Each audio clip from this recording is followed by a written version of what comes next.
भगवान श्री हनुमान हिंदू धर्म के उन अद्वितीय देवताओं में से हैं जिन्हें केवल बल और पराक्रम का प्रतीक मानना उनके व्यक्तित्व का अपमान होगा। वे न केवल असीम शक्ति के धनी हैं, बल्कि ज्ञान, विद्या, विवेक, भक्ति और विनम्रता के भी अद्भुत संगम है। इसीलिए उन्हें ज्ञान गुण सागर कहा गया है। हनुमान जी का चरित्र इस बात का जीवंत उदाहरण है कि सच्चा बल उसी के पास होता है जिसके भीतर गहन ज्ञान और आत्मसंयम हो।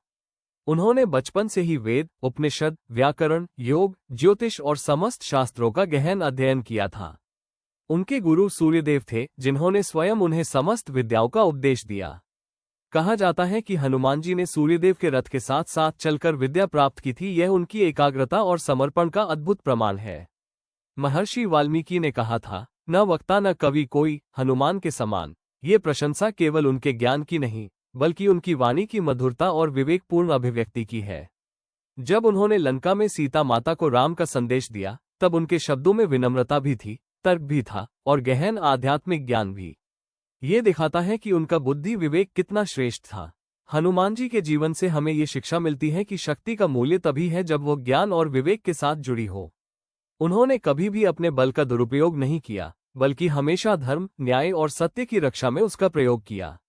वे ये सिखाते हैं कि सच्चा ज्ञान वही है जो हमें विनम्र बनाता है और दूसरों की सेवा में प्रेरित करता है।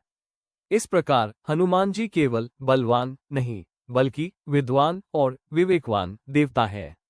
वे मानवता के लिए उस आदर्श का प्रतीक हैं जिसमें शक्ति, भक्ति, ज्ञान और विनम्रता का पूर्ण समन्वय है। यही कारण है कि वे आज भी सबके लिए प्रेरणा स्रोत है, ज्ञान गुण सागर, भक्तों के रक्षक और विवेक के देवता।